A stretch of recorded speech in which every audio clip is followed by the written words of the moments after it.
Einstein का जन्म 14 मार्च सन 1879 को जर्मनी के एक यहूदी परिवार में हुआ था। उनके पिता का नाम हर्मन आइंस्टाइन और माँ का नाम पोलिन आइंस्टाइन था। और दोस्तों, जब वो पैदा हुए थे तो उनके अंदर एक ऐसी अनोखी चीज थी जो उनको किसी भी और सामान्य बच्चे से अलग बनाती थी, क्योंकि उनका सिर किसी भी सामान्य बच्चे से कहीं ज्यादा बड़ा था। और जैसे जैसे वो थोड़े बड़े होने लगे तो उनको शुरू में बोलने में भी कठिनाई होती थी और लगभग 4 साल की उम्र तक एल्बर्ट आइंस्टाइन कुछ भी नहीं बोल पाए। मगर एक दिन जब वो अपने माता पिता के साथ रात के खाने पर बैठे थे तो उन्होंने अपनी 4 साल की चुप्पी तोड़ते हुए कहा, सूप बहुत गर्म है। अपने बेटे के इस तरह एकदम बोलने से आइंस्टाइन के माता पिता हैरान रह गए और बहुत खुश हुए। दोस्तों, बचपन में आइंस्टाइन को अपने उम्र के बच्चों के साथ खेलना बिल्कुल पसंद नहीं था और उन्होंने अपनी ही एक अलग दुनिया बना रखी थी, क्योंकि वो हमेशा पेड़ पौधों और इस ब्रह्मांड के बारे में सोचते रहते थे। उनके मन में हमेशा यह बात रहती थी कि आखिर ये दुनिया कैसे चलती है। दोस्तों, आइंस्टाइन के मन के अंदर विज्ञान के प्रति रुचि तब पैदा हुई जब उनकी उम्र 5 साल की थी और उनके पिता ने उन्हें एक मैग्नेटिक कंपास लाकर दिया था, जिसे देखकर आइंस्टाइन बहुत खुश हुए। लेकिन जब उस मैग्नेटिक कंपास की सुई हमेशा उत्तर दिशा की तरफ रहती तो उनके दिमाग में हमेशा ये सवाल आते थे कि ऐसा कैसे और क्यों होता है। दोस्तों, अपनी बोलने में होने वाली कठिनाई के कारण उन्होंने स्कूल जाना बहुत बाद में शुरू किया। और आपको जानकर हैरानी होगी कि उन्हें स्कूल एक जेल की तरह लगता था, क्योंकि उनके अध्यापकों द्वारा पढ़ाई गई चीजें आधी अधूरी होती थी। वो समझने से ज्यादा किताबी ज्ञान को रटना सिखाते थे और इसीलिए वो अपने अध्यापकों से अजीब अजीब से सवाल पूछा करते थे, जिसकी वजह से आइंस्टाइन को अध्यापकों ने मंदबुद्धि भी कहना शुरू कर दिया था। और दोस्तों, बार बार मंदबुद्धि कहे जाने के कारण आइंस्टाइन को ये एहसास होने लगा कि उनकी बुद्धि अभी तक विकसित नहीं हुई है।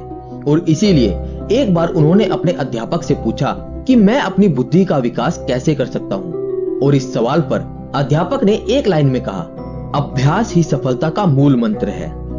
दोस्तों, आइंस्टाइन के अध्यापक की ये बात उनके मन में घर कर गई और उस दिन से उन्होंने ये दृढ़ निश्चय कर लिया कि वो एक दिन सबसे आगे बढ़कर दिखाएंगे। और उस दिन के बाद आगे बढ़ने की चाह हमेशा उन पर हावी रहती थी। अगर पढ़ने में मन नहीं लगता था फिर भी वो किताब हाथ से नहीं छोड़ते थे।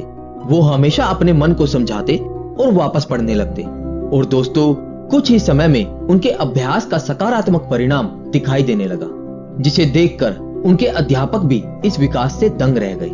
और आगे चलकर उन्होंने अध्ययन के लिए गणित जैसे जटिल विषय को चुना। लेकिन दोस्तों, आर्थिक स्थिति कमजोर होने की वजह से उनकी आगे की पढ़ाई में थोड़ी समस्या हुई। दोस्तों, वो शौक और मौज पर एक पैसा भी खर्च नहीं करते थे। चलिए मैं आपको इस बात से जुड़ा एक बहुत मशहूर किस्सा उनके बारे में सुनाता हूँ। एक दिन की बात है जब बहुत तेज बारिश हो रही थी और एल्बर्ट आइंस्टाइन अपनी हैट को बगल में दबाए जल्दी जल्दी घर जा रहे थे और छाता ना होने के कारण वो भीग भी गए थे।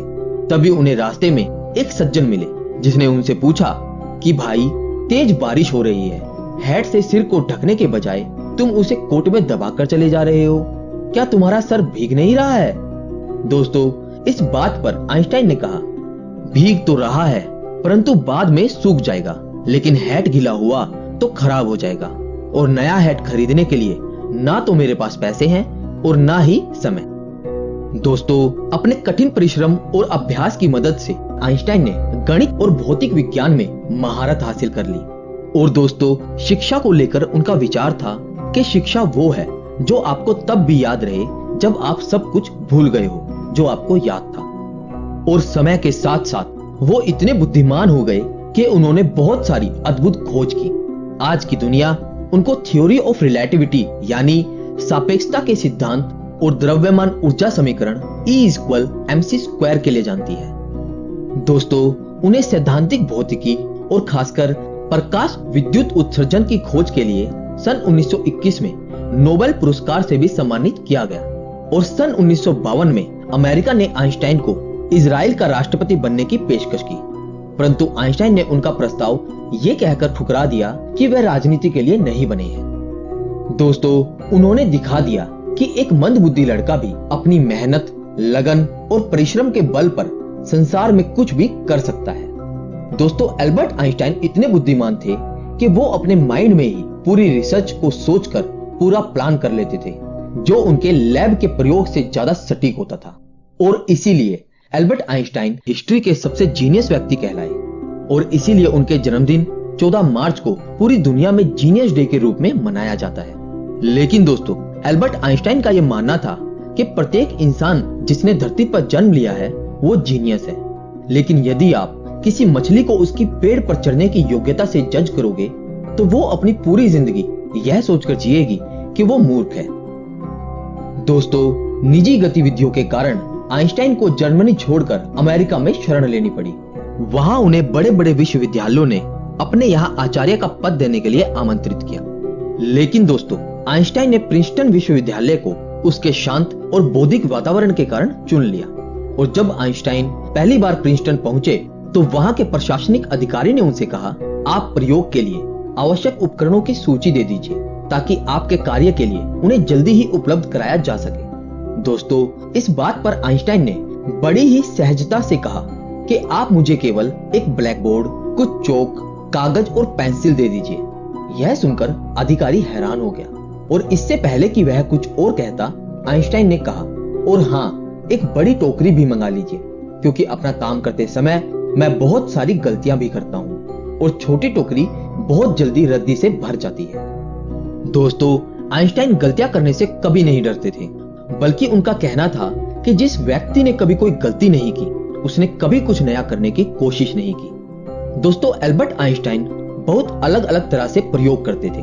उनके प्रयोग करने का हर तरीका एक दूसरे से बहुत अलग होता था क्योंकि वो कहते थे कि सबसे बड़ा पागलपन है एक ही चीज को बार बार करना और हमेशा अलग परिणाम की आशा करना। दोस्तों, अभी तक मैंने आपको एल्बर्ट आइंस्टाइन के बारे में वो सब बातें बताई जिससे पता चलता है कि वो कितने महान वैज्ञानिक थे। लेकिन दोस्तों, अब जो मैं आपको बताने जा रहा हूँ उसको सुन के आप चौंक जाएंगे क्योंकि हमारे जीनियस नंबर 1 की याददाश्त कुछ खास अच्छी नहीं थी।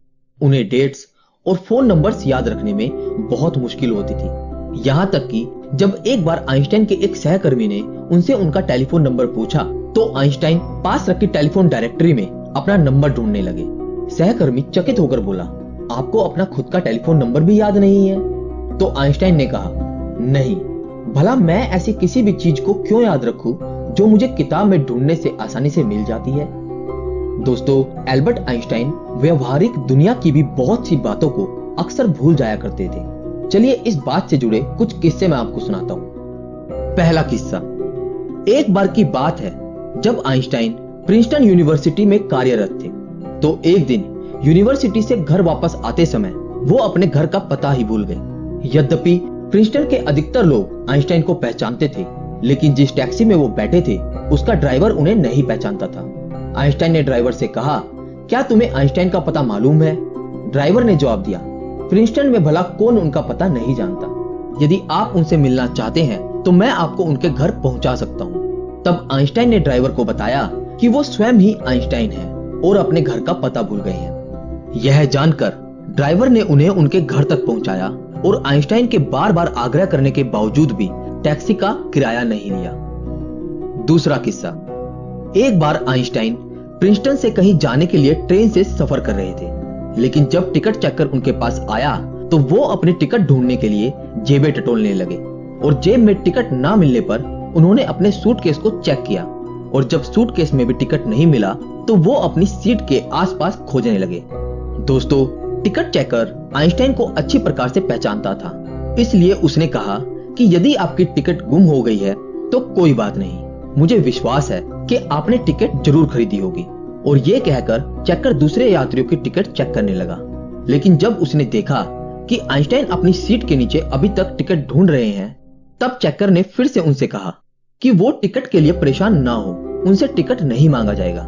लेकिन दोस्तों, चेकर की ये बात सुनकर आइंस्टाइन ने कहा, पर टिकट के बिना मुझे पता कैसे चलेगा कि मैं जा कहां रहा हूं। दोस्तों, 18 अप्रैल सन 1955 को महान वैज्ञानिक एल्बर्ट आइंस्टाइन की 76 साल की उम्र में अमेरिका के न्यू जर्सी शहर में मृत्यु हो गई।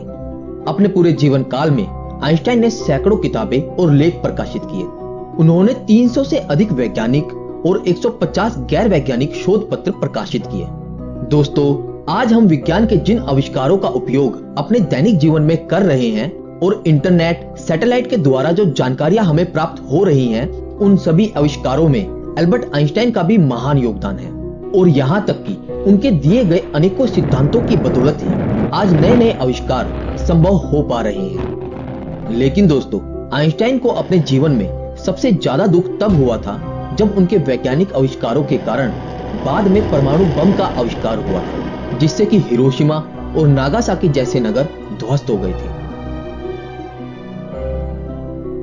दोस्तों, आइंस्टाइन की मृत्यु के बाद उनके शव परीक्षण के दौरान एक रोग वैज्ञानी ने आइंस्टाइन के परिवार की अनुमति के बिना उनका दिमाग निकाल लिया था और यह अनैतिक कार्य डॉक्टर थॉमस हार्वे ने उनके दिमाग पर रिसर्च करने के लिए किया था। उसके बाद आइंस्टाइन का दिमाग 20 सालों तक एक जार में बंद रहा और सन 1975 में उनके बेटे हैंस की आज्ञा से उनके दिमाग को 240 भागों में बांटकर कई वैज्ञानिकों के पास भेजा गया, जिनको जांचने के बाद उन्होंने पाया कि उनके दिमाग में किसी भी आम इंसान से ज्यादा सेल्स मौजूद थे। तो दोस्तों, आज के लिए बस इतना ही।